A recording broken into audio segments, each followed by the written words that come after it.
Hey, back again. I'm M, CEO of the Soul Focus Group and super coach for 30 years.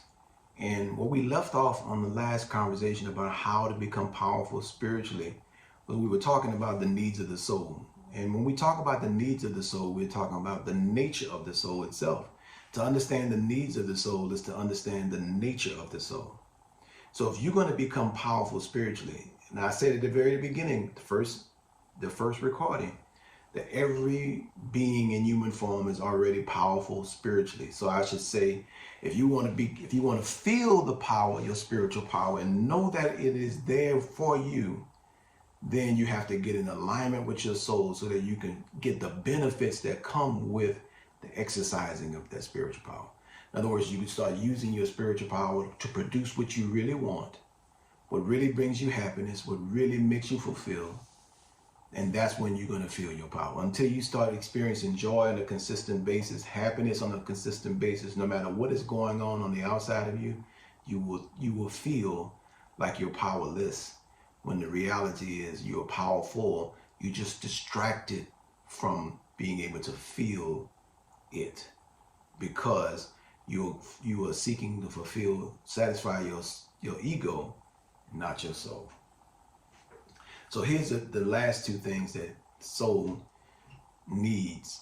And if you focus on these things, if you measure what you want based upon these things, then what's going to happen is you are going to find yourself in alignment with your soul.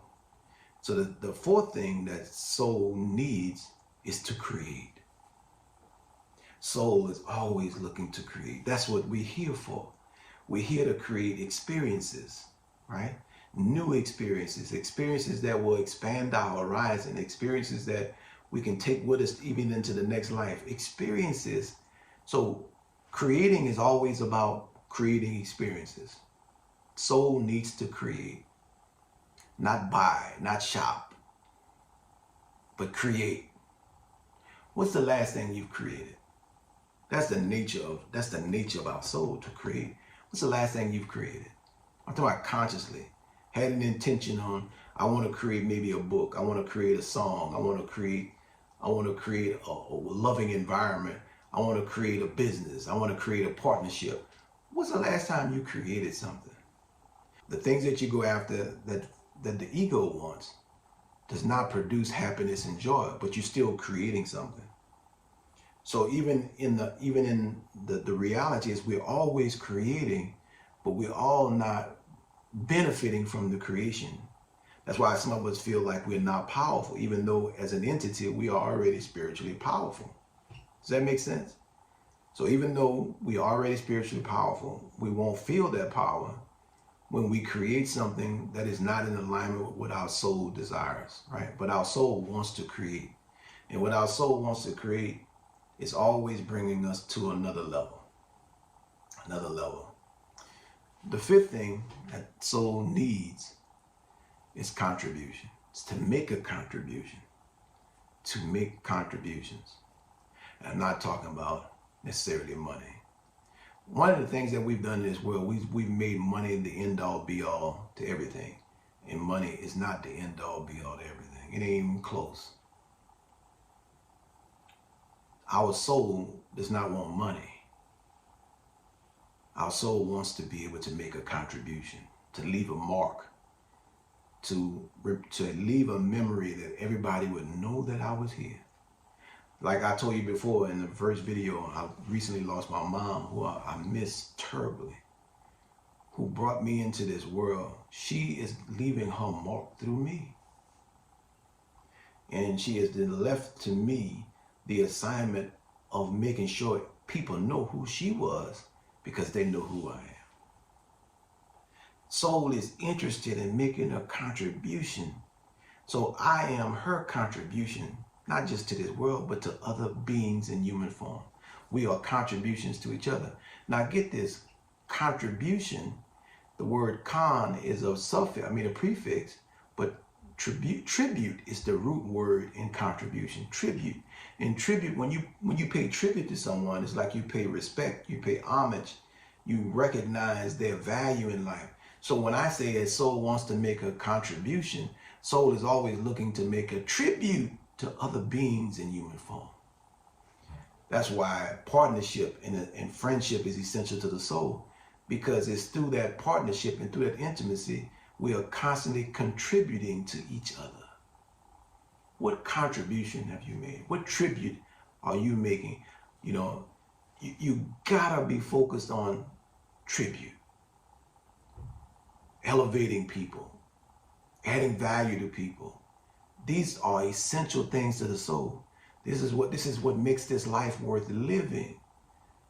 And the more you understand it, the more you're focused on that, the more powerful you're going to feel within yourself, the more fulfillment you're going to experience, the more joy you're going to experience. And when you experience joy and happiness, fulfillment, health, laughter, all those things, it makes you present to the power you have within yourself, not absent from it. As long as you are chasing behind the things that ego wants, you will be absent from the power that's already present in yourself. I'm going to say it again. As long as you're chasing behind what your assigned ego wants, you will be absent from the power that's already present in yourself. That's a hell of a trick bag. If you don't believe me, listen to this. The average person spends their entire life with themselves 24 hours a day. That's right. We are with ourselves 24 hours a day. We're never away from ourselves. Yet some of us will wake up 20, 30, 40 years down the road and not know who we are. Ask yourself this question. How does that happen? How do you be with the person that you are all the time? Even when you're with other people, you are still present with yourself. Or I should say you're with yourself. And you end up not knowing what you want, what makes you happy, what really turns you on. You end up not knowing you after being with yourself 40 years, 50 years. Imagine that. That's how clever how this thing has been designed, where you have an ego that's assigned to you by this world that is focused on pleasing other people.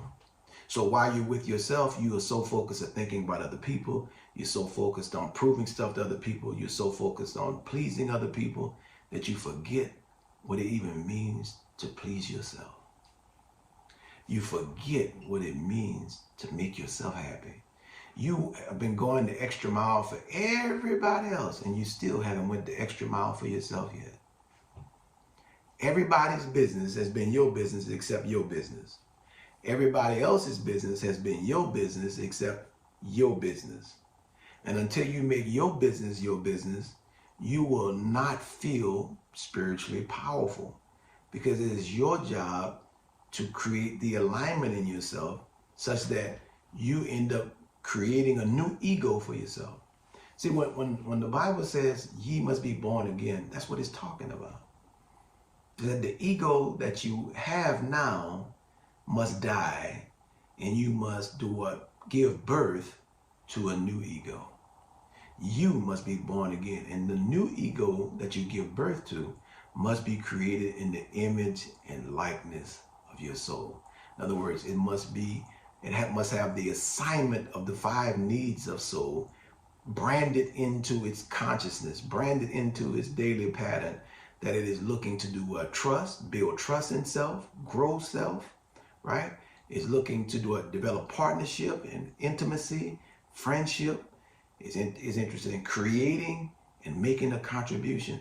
That's what soul is focused on. And when your ego has been created in the image and likeness of soul, then your ego also develops desires that are in alignment with that endeavor, not with showing something to somebody else, not with getting somebody else to like you or approve you, not for getting likes on Facebook or Twitter or Instagram, none of that. Your soul is not interested in none of that. Your soul wants you to feel that everything that you want, you really already have. And all you gotta do is get in alignment with it. I'm him, CEO of the Soul Focus Group, Super Coach. I love you.